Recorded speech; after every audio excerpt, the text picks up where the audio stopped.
G'day, this is Kickety, Kickety, Wickety, Wickety, Kickety, Kickety, Captain Australia here.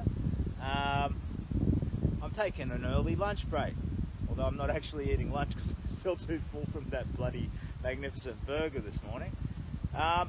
So I've come a ways away from Gladstone towards Crescent Head, probably about 18k out of Crescent Head.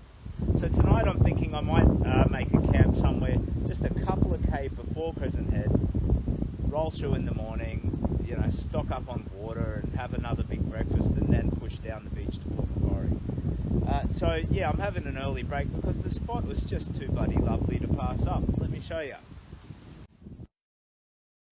So we're in a natural hollow right by the river here, and the river's turned that lovely greenish colour where it's, you know, it's sort of meeting the ocean a bit and blending.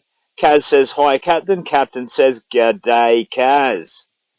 Yeah, so there's this natural hollow here, and it's in complete shade, so you can kind of have a look around there.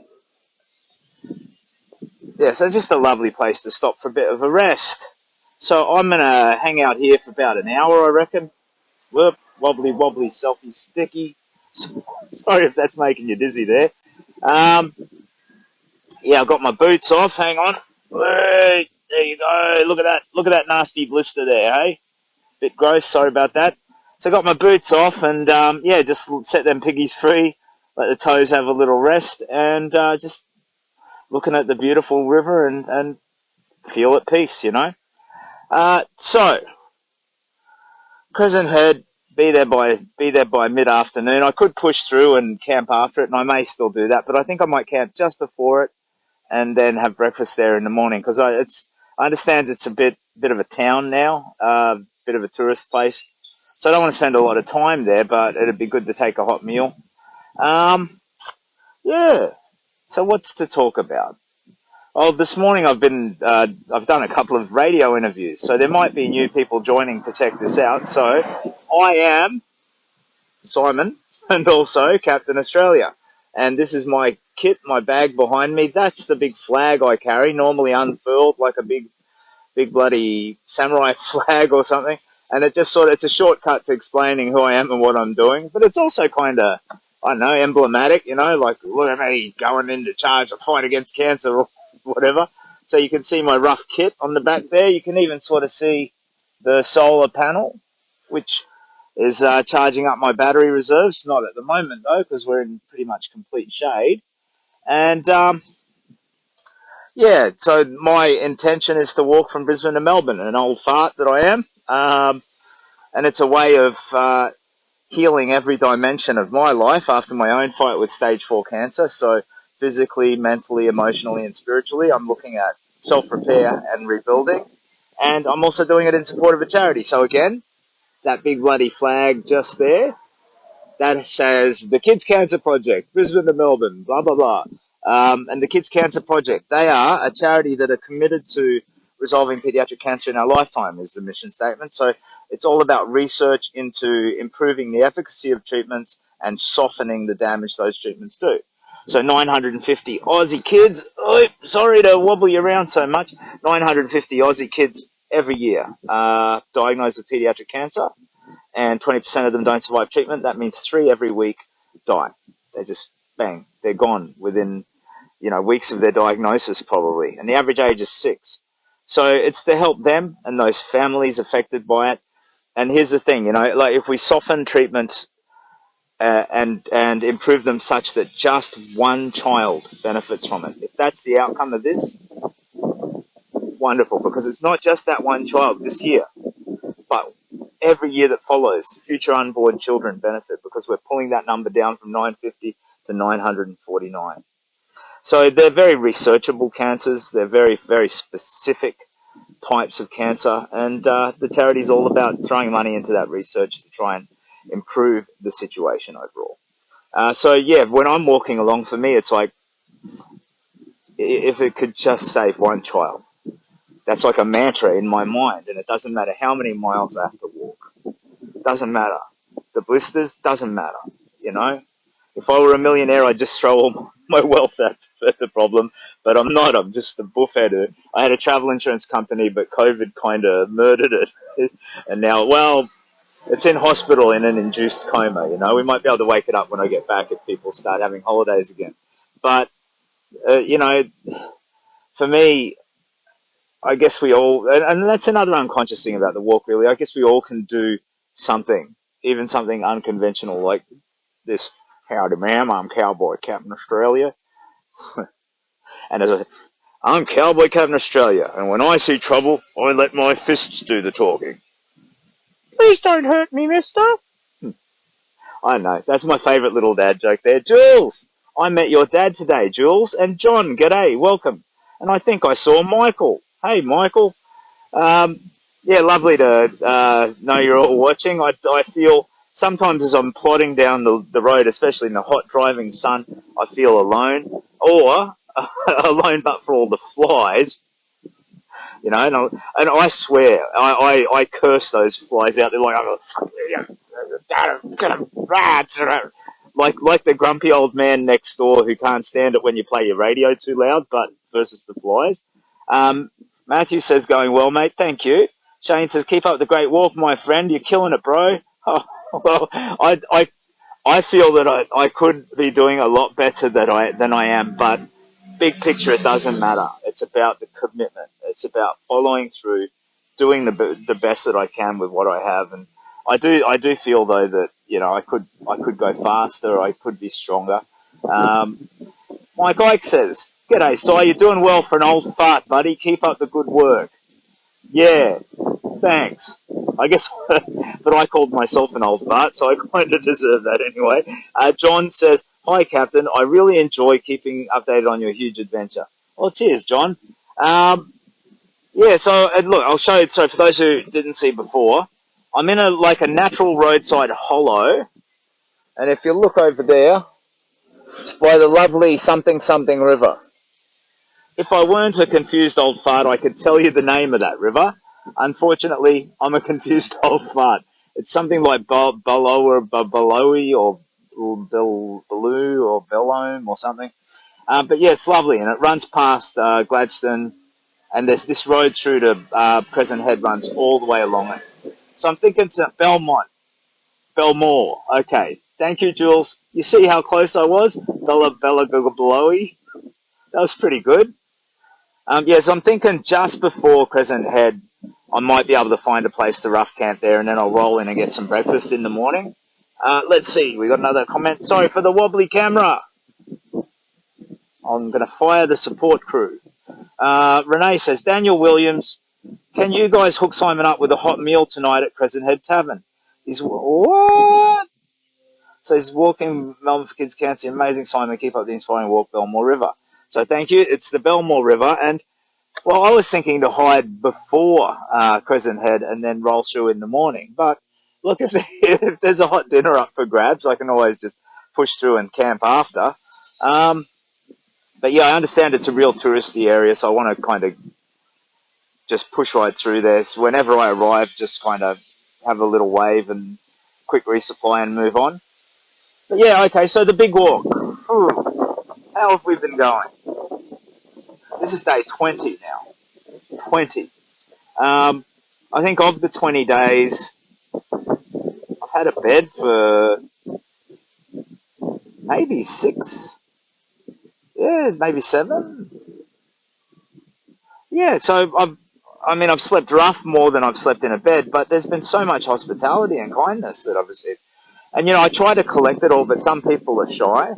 I think it's lovely when we share that sort of kindness, that we all get to see it and understand how, just the basics, which I had forgotten. I've been living in a cave of cancer suffering for too long, but just the fundamentals that people are mostly good, and that we all sort of,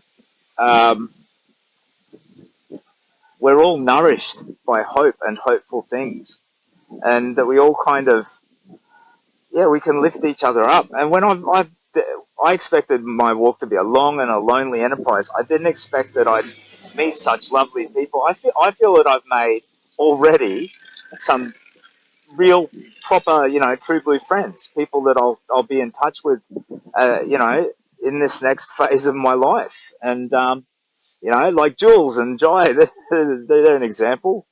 You bloody legend. Your dad, mate, he's crackerjack too, Jules. And there's Joe in Ballina, of course. Quentin and Taki, who I met on a farm near Grafton. All of these people. Mind you, I don't remember names. So the fact that I can rattle off these people's names means they're such great, significant people. Anyway, so the lovely Belmore River, that's what it looks like. And it's just now going it's that blend of green and brown. So it's like where ocean water meets, country water. And it's lovely. Beautiful breeze. The hollow here catches the river breeze and it just washes up onto me. It's delightful. It's a joy. My legs feel fine. My blisters are fine. Everything's great. And I guess for me, that sort of leads to one of the spiritual outcomes of the walk. So part of it was emptying out all of the garbage. And I've already done quite a lot of that. So walking along the beach, weeping, letting go of some grief and stuff. But now it gets to make room for something else. And this is maybe what that is. It's this energizing sort of power that you just get from being out in nature, maybe. And it's also an appreciation that, after suffering, you can still find a bit of joy. And it's taking those lessons back into my life once I'm done with all of this stuff. Jesus, it blows my mind that I'm just like, it's day 20 and I'm maybe a quarter of the way. Das is not good, my friends. This is very, very bad. If that's the math, that means it'll be 80 days or more.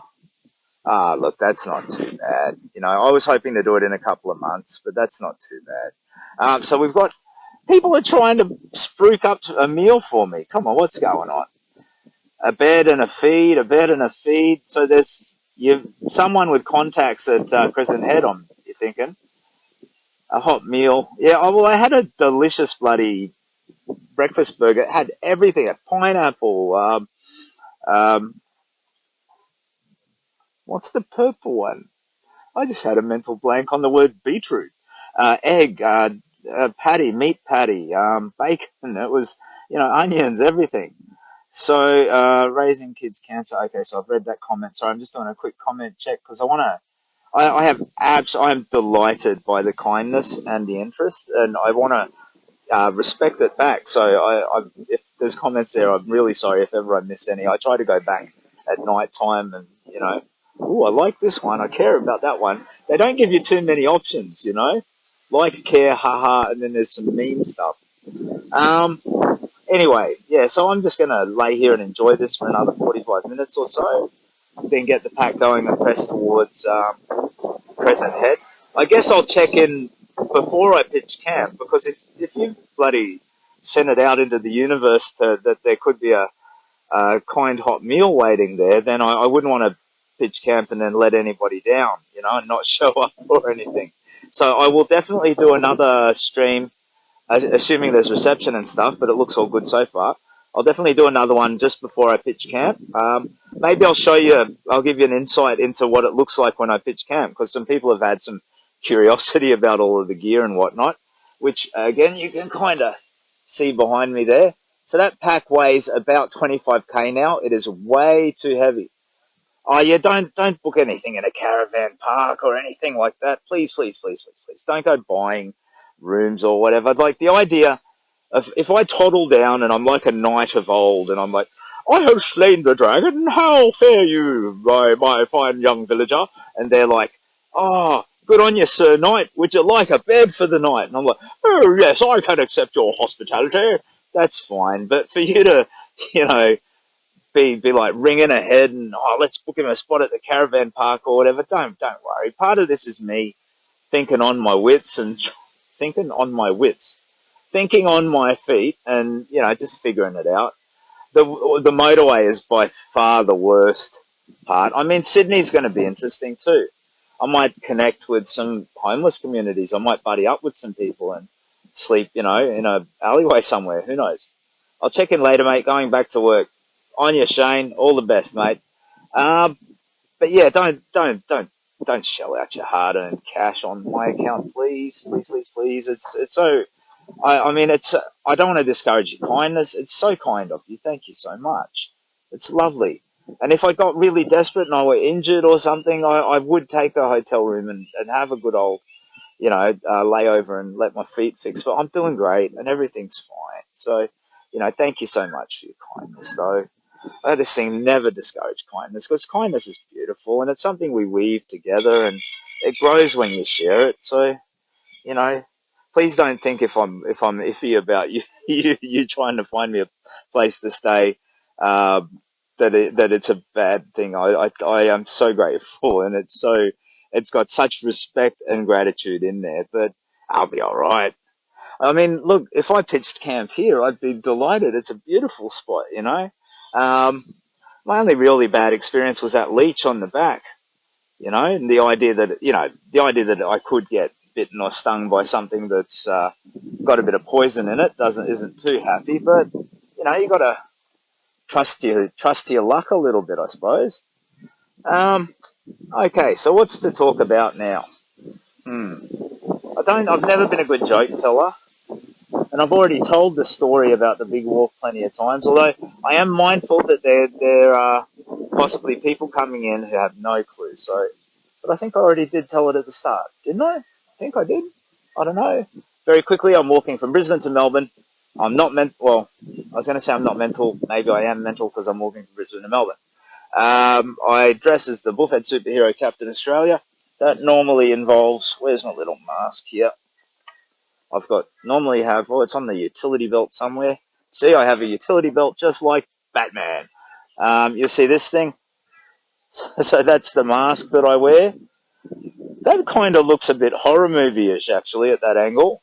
I mean, except for the A and the ruse on the side. The eyes of it look real creepy. So, yeah, I wear a mask. Captain Australia, it's superheroing up for science, and the idea is that it's, I don't know, taking the fight back to cancer, I suppose. And yeah, it's to help a charity called the Kids Cancer Project. And we did talk about that. So I'm probably just rambling. Okay, what now? I am so relaxed. My brain has no longer make good thinking stuff. I could probably take a nap. Yeah, you want to watch me nap? That's pretty boring. You can see that nice river there, lovely river. Yeah, look, I mean, I feel like there have been times when I've talked about the fight with cancer and how grief has a way of creeping up on you and how you should be protective of your mental health. I think at all times, cancer or no, like there's a lot of slippery slope stuff in the world that you can get sort of stuck on and lose your feet pretty quickly. Like a lot of online communities can be a bit adversarial and toxic. And I reckon for me the biggest lesson from my cancer was to uh, you know talk and ask for help when you need it and be protective of your mental health.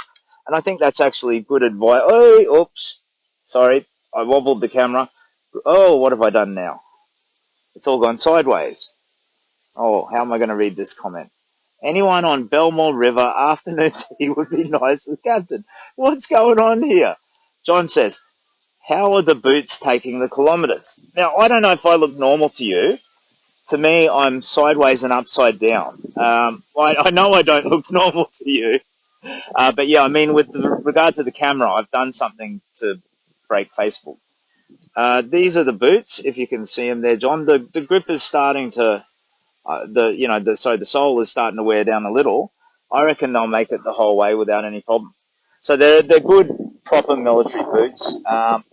In the wet, I got problems with blistering and injuries and stuff because I was walking through full on cyclone level rain a couple of days there, and just bang powering through. Like it was fun. It was so strange, abnormal, weird, just not what you do, and therefore to be doing it was exhilarating. Like, I don't know. I can't explain it any better than that. It's like, yeah, so far outside of what the daily norm is, I guess. And I enjoyed it. Yeah, so walking through a cyclonic kind of a storm was great.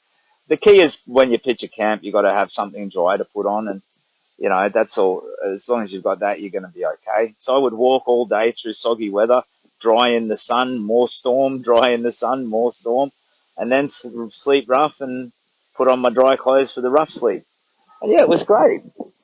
But yeah, the boots they're not they're not ideal in the wet, mate. So and I've still got some healing injuries on my feet, but they're all okay.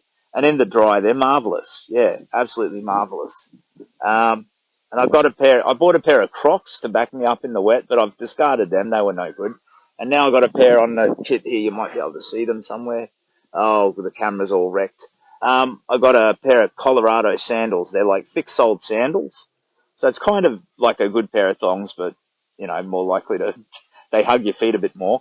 And, yeah, so if there's ever like sustained wet weather and, or I'm stuck on a rocky beach or something, I can pop those bad boys on. So we've got Damien saying, "Go, Captain, you can do it." Thank you, mate. I believe I can. Yeah, I'm going to power through. And hello. Uh, is that the same? Yeah, that's the same Damien. Okay. So, sorry, I've got a crook in my neck here because I've wrecked the camera. So it looks normal to you, but to me it's all twisted sideways and upside down. Um, okay. So, yeah, that's about it. And yeah, I've already gone on my old man rambles. If I keep going, they're just going to intensify. We'll start talking about Nazi Germany or something. You want to talk about Nazi Germany?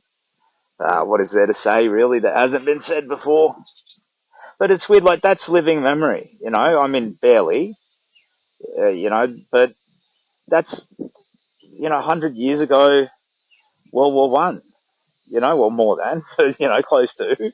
Um, and that's a society where, like our modern society, you've got all this sort of Uh, there's like unfairly distributed wealth. You've got like all these weird social anxieties and stuff, and yet you know, so you got the rise of a fascist way of thinking, and maybe there is.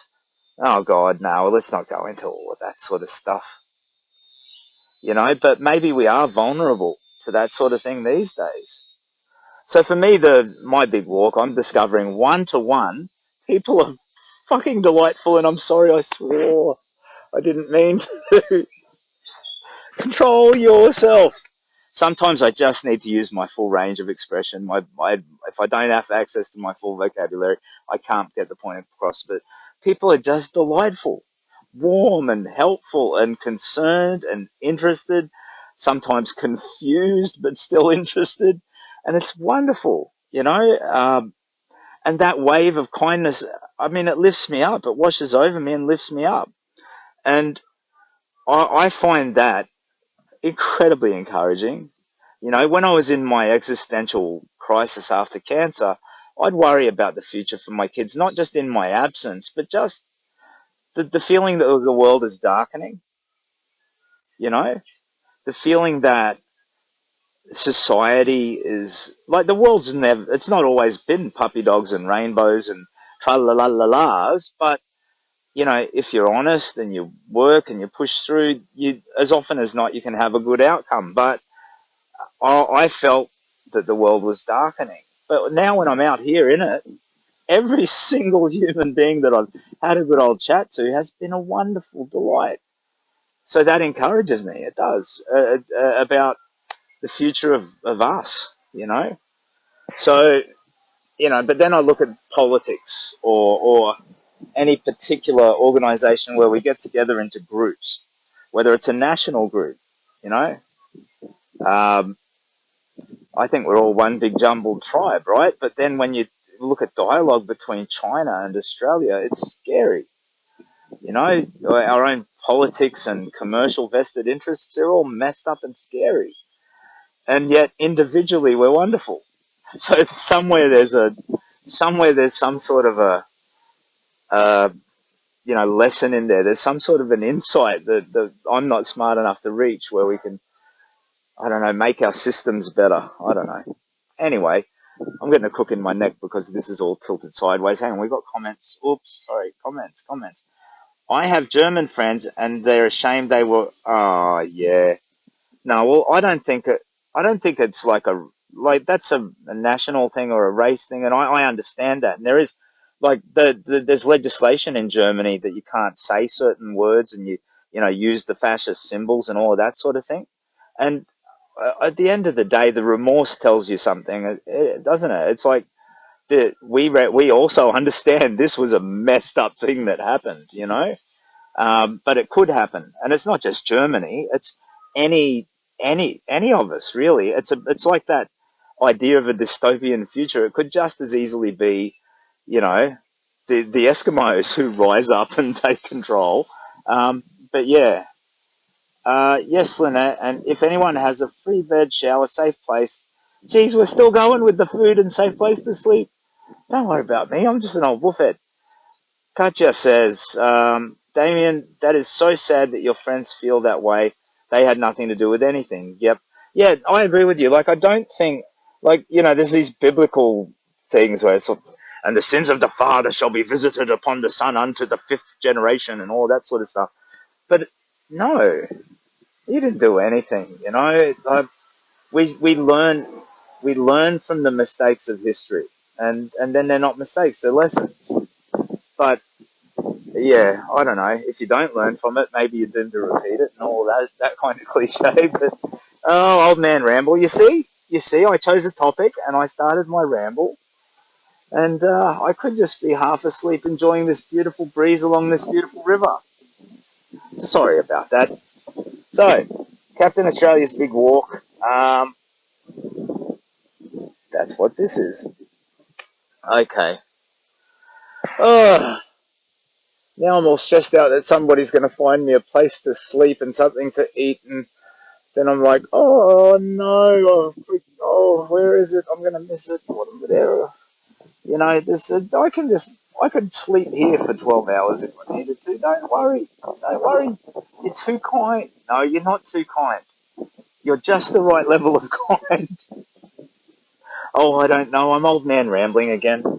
No, thank you. Look, if there's a business or a person in Crescent Head who does have a bed or something, wonderful. But don't stress out about, you know, gouging into them until they give it up or whatever. It's fine. These things will materialize or not. Thank you so much for your kindness worrying about me, but please don't. The only bad experience I've had sleeping rough was at Leach, and the road noise and all that sort of stuff. Katja says, my family is Polish and I was brought up to have faith in people. Good on you. My grandfather told his war stories as big adventures. There was no bitterness or hate, but he had full on PTSD.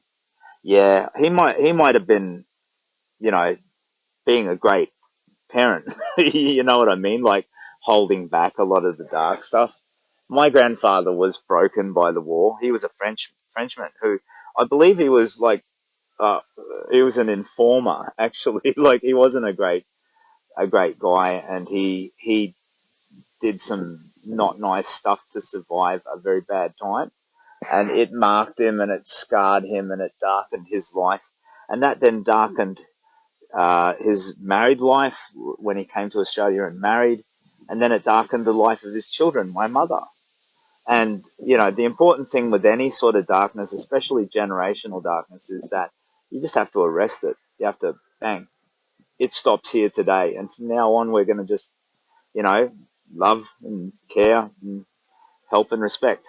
Jules says, "Have an awesome day, Captain. Speak soon, mate." Yeah, Jules, you're an absolute crackerjack legend, mate. All the best. I've lost both of my parents to cancer. I'm so proud of you, Captain, says Damien. Well, thank you. Yeah. I mean, who hasn't had a life touched by cancer? For me, so the charity's about pediatric cancer, but as an older fella and a cancer survivor, that I guess my personal sharing is that, it ain't over till the fat lady sings, I suppose, like you, you need to kind of be protective of your hope, and do not let, like, cancer's not just a disease of the body, it is a disease of the mind. And it also inflicts that kind of harm on all of the people in your life as well.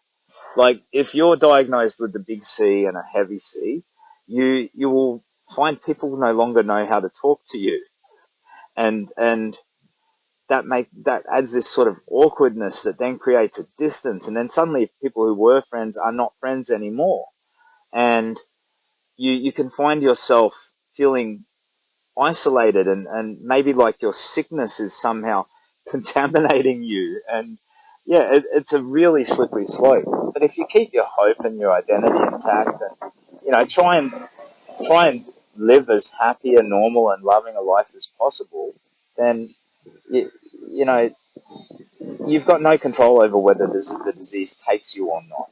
But you do get to choose how you live every single day of your life. And yeah, I don't know. Everybody's touched by cancer, and I guess part of my big walk is processing my own, and in sharing the things that I've gone through.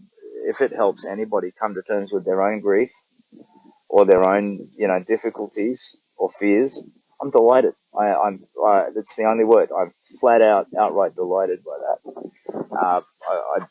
And if there's anything that I should talk about that I don't, uh, if there's any curiosity about any aspect of my own experiences with cancer, drop me a comment, and I'll talk about anything. Like, but I do just tend to do an old man ramble. That's all. So I'm gonna have. I think I've still got another half hour or so here. I'm gonna lay back and look at the clouds. There's a few nice ones up there. Let me show you again this beautiful river. That's just some lovely stuff out there. So I am gonna just relax. Oh, I might even pop this on the old solar battery, and yeah, just have a little chill out for a bit, and then I'm going to press forward to Crescent Head. And I will update you as I approach the beach and share. I think it's supposed to be some lovely coast along there. I'll make sure to get some nice pictures, and I'll do a stream from the beach. All the best. Take care of yourselves. This is Kiggity, Kiggity, Kiggity, Kiggity Captain Australia signing out. Yeah, boy. Take care of yourselves.